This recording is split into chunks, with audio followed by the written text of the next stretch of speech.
Hey guys, it's Helen Hart-Smith here with Kathy. And we are here for episode 307 of the Heart of the Witch's Path podcast. Welcome. Welcome. And Eddie from next door is also putting his 2 barks in. Her 2 barks. Her 2 barks Her in. 2 barks in. There's stuff I can't see if it's her or him. But she's vocal, so, we'll just deal with it. We deal with my cats. Right, because we're outside, guys. Right, in Helen's backyard. We're in the backyard. I'm so excited. I love it out here. So yes, episode 307. And what is our topic today, Helen? Today we're going to talk about protection magics. Yes, we are. Yes, but before we get into any of that business, it's time for the correspondence of the week. Now, rather than just give us one correspondence, we're going to cover some herbs that have to do with protection. Right. Because we're going to talk about protection in this entire episode, guys. Right. So ways that we deal with protection magic. Right. So we're going to read off half a dozen of these. Helen's going to start. All right. So I'm looking at the list here, and what do I like? Yarrow. Yeah, I like cloves. I like mandrake. Rosemary. Nettle. Holly. Ooh, bone set. I just saw, well, not just, but I saw it for sale, and I wish I had a spot for it when I, anyhow, holly is protective, and that's why I just planted 2 in the front of my house. Right. Comfrey. Ivy. Sunflower. Yeah. Rue. I have rue. And sage. Right. So, yes. There was one I was going to mention. Nettle. Nettle. Yep, basil, bay laurel. There's a whole bunch of them. Okay, so I'm going to say that when we talked about doing a protection episode, I went and looked to see what books I had with protection. And so I found the one book I have with protection spells, and it's Silver's Spells for Protection by Silver Ravenwolf. Now, I know she gets a lot of flack because she's been known for fluffy bunny witchcraft. However, this book is very, very chock full of really good information, and it not only has magical information, but it has real world tips like don't flash your money if you're traveling, don't use your debit card online. There's a lot of interesting things in here that you do the magic, but then you also have to do the real world stuff. So I would really recommend this book, and we'll talk about some of the symbols that are in there. But before we get there, we need to finish up. Right, and I'll make sure to put a link in the description box for that book. Right. It's a cute little book, by the way. It is. It's only like 4x4. Yeah, and she's got a line. Let's finish this first. Yeah, do that. Yeah. That was the correspondence of the week. So as I was saying, she has a line of these because I also have the Prosperity Magic book. Now, and I went and looked, and I've got a couple of books that are specific magics, like for specific things, and they're both from Christopher Penczak. I have his, which is Coin, which is Prosperity, and I have the Witch's Heart. Oh, the Witch's Shield is Protection. I didn't even think about that. Durf. Oh, well. Okay, so Helen, when you think protection, what is the first magical thing you think of? I think of my pentacles. Okay. My pentacles I've charged with the intent to protect me. That's why I wear them. I wear generally 2 pentacle rings, and then I have a couple of pendants that I wear quite often. I used to wear my pentacle exclusively, but I've since gotten some other protection-y type necklaces and have had need for other magics, and so I've gotten out of the habit of wearing it every day. Right. So I would say that my first line of defense, as far as it comes to protection, is doing some grounding and centering and strengthening my aura. Because, it really starts with you. Right. Definitely. It wine? No, what? Is that wine? No, it's not wine. She's looking at She's looking longingly at my glass, ladies and gentlemen. I have tea, thank you. Yeah, but no, this is not wine. This is actually aloe water with pulp. Yum. Okay. All right, now that we've moved on to that. All right. So, we never really talked about how to go into this, and that's okay, because I think our best podcasts come when we just talk. Right. So, what do you have at your house or around your house that you use to protect your property besides the holly? Well, yeah, I since getting into the gardening thing, of course, there's plants that I deal with. I know one thing that you're kind of getting. I know what you're hedging towards. Not hedging towards anything. But I'm going to let you. That needed to go later, but go ahead. But I actually have a home spirit altar that I maintain at the house and give offerings to, and I ask the home spirit to protect the house, to protect us, to protect our belongings, to protect itself. Right. From things and stuff like that. So and that works in league with what you're going to talk about. Yeah.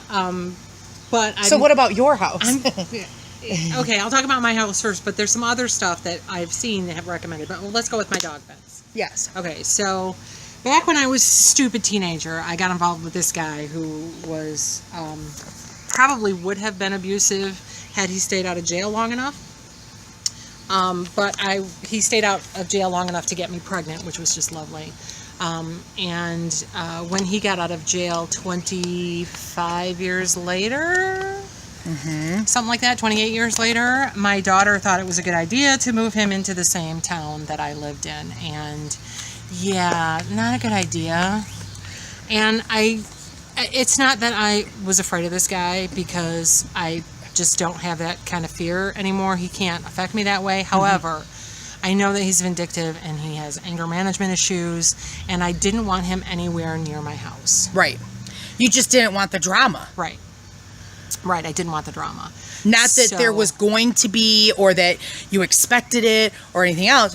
I just don't want to have anything to do with it. Don't want to have the issue. So I just started studying runes and bind runes, which, if you don't know, a bind rune is a combination of just single runes to form a magical purpose. And so I created 2 different bind runes. One, it's been years, so I don't remember, but they're basically protection runes. And I took some Sculpey clay, and I made 150 of probably quarter-shaped runes. And I made half of them with one of the bind runes and half of them with the other bind rune. And I went out on my front porch and I cast a circle around my entire property, and then I walked my entire property, and I planted these runes about every 4 or 5 feet apart around my entire property. And she's got a fairly decent sized property. We've got almost 2 acres, so it's a pretty good sized property. And I just really wonder what the neighbors thought, but whatever. They should be used to me by now. It doesn't matter.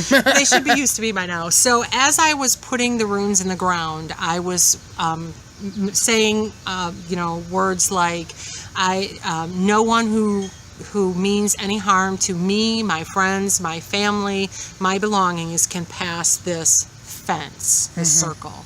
And, only those who have good intentions may enter, and all evil will stay out, and just things along that line, a little different every time. Right. As I was walking this entire almost 2 acres and burying these bind runes, and then I went back to the center, which is my front porch, and I gathered energy like witches do, and I pushed it out into this circle, and I call it my dog fence because it keeps the dog out.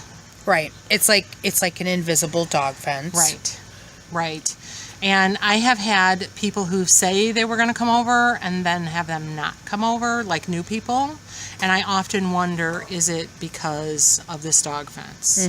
And I will also say that I try to recharge it at least once, if not twice a year. Yeah, and that's a good thing, I think. Yeah. because that's like a long-term spell, and that needs Yeah.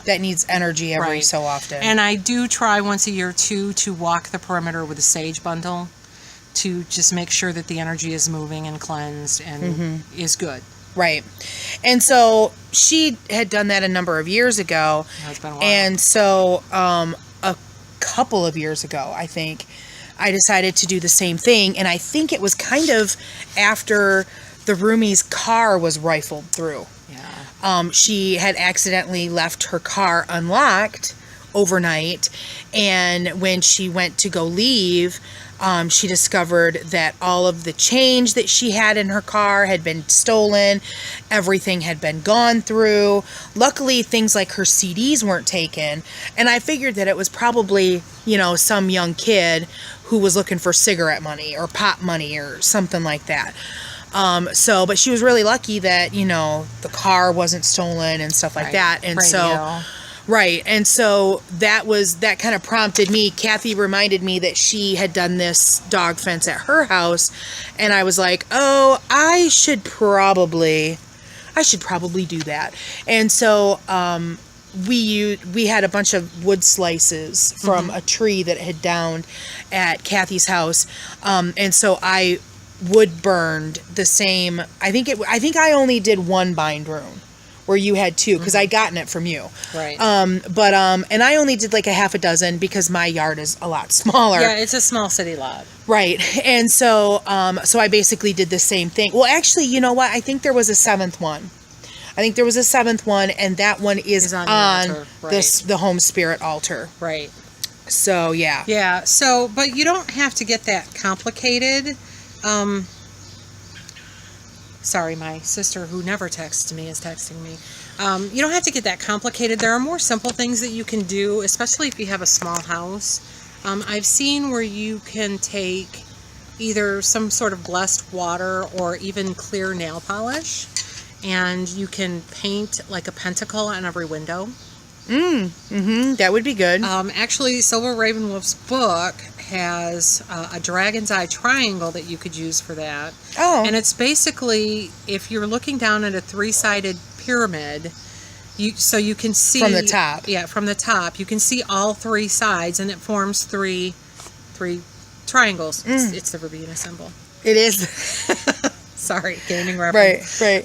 And so they recommend that you drawing that on your reflection as you get ready for work, or on your mail, or sew it on your clothes. She also has several other designs, which are a lot more complicated, but the equal armed cross with something like a crescent moon on each corner. It's called the lunate cross. The equal armed cross is another good one. There's a lot of good symbols that she uses in here. The pentacle, of course. The Eye of Ra, I think, Ra is a protection symbol.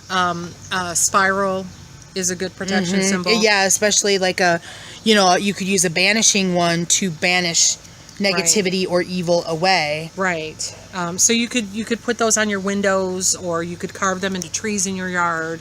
Although I would be careful that you're not really damaging the trees. But carve them into fence posts. You could put them on a disc and put them in your car. Sure. You could carry it in your purse. You could make a talisman. You could make like a protection mojo bag. Right. To put in your car. And you could put herbs and stones.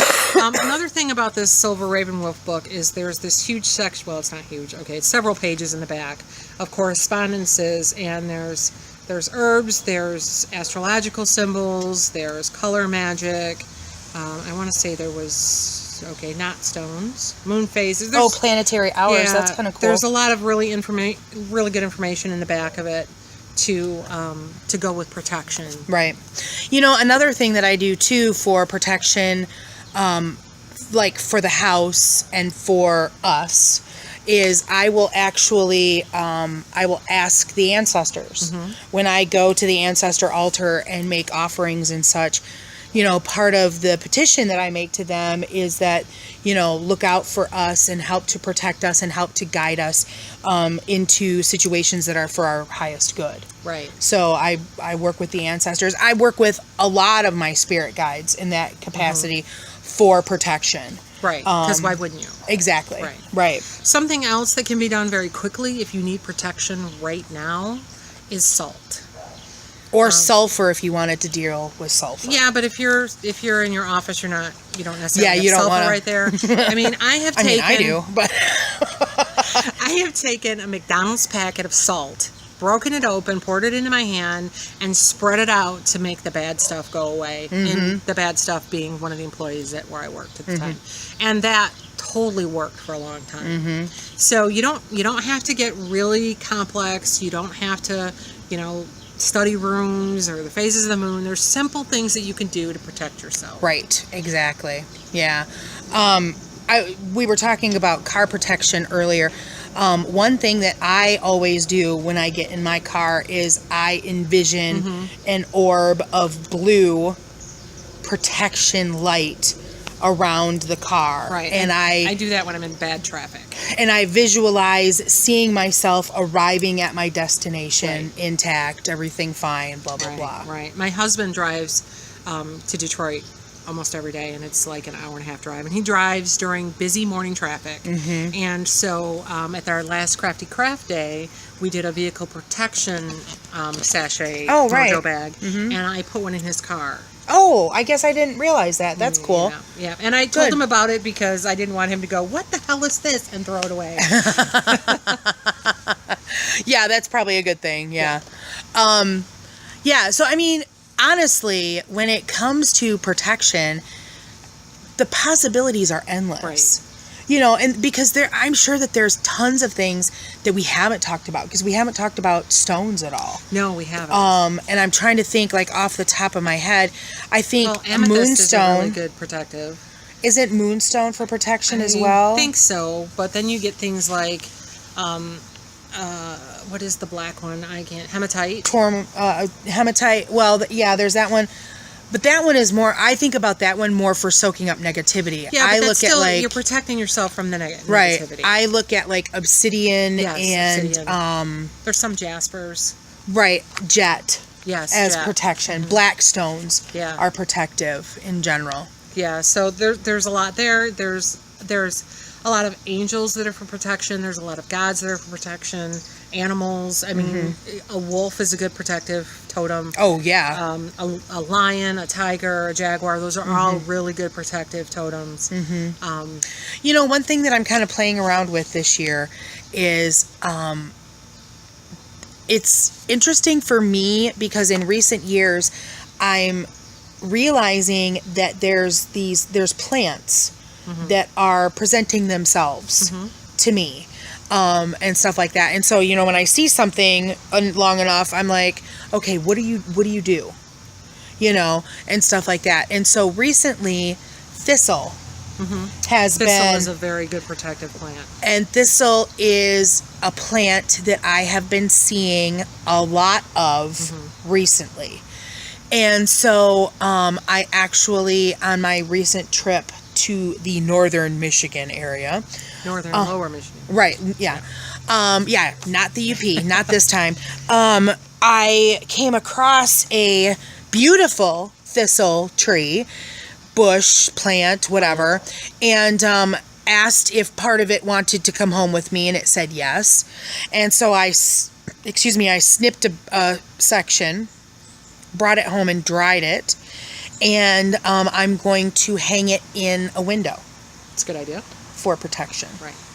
Not that you live in the hood or anything. No, but I don't go many blocks south of here. No. Small town, but still has bad sections. Yeah, definitely. And you don't have to live in a bad part of town to be concerned about protection. No. I mean, there are gangs that go around and checking doors to see if they're open. Right. In every neighborhood, open it up and grab, whatever's handy next to the door. So, another thing, I'm going to go back to this book in my hand, this protection, Silver Spell for Protection.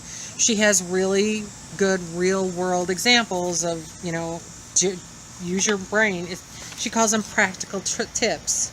So, as a matter of fact, there's crime in rural areas too, the book says. Be a good neighbor and keep your eyes open.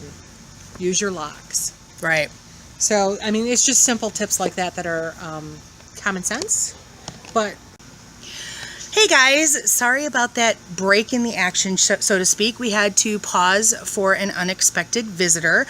But we were pretty much done. Right. Yeah. So if you have any ideas for protection, or if you have done any protection spells, or if you do anything that we've recommended, we want to hear about it. Right. Definitely. So make sure that you comment below. Or if you're not comfortable commenting and want to drop us an email, definitely do so at heartofthewitchespath@yahoo.com. If you learned something, please hit like.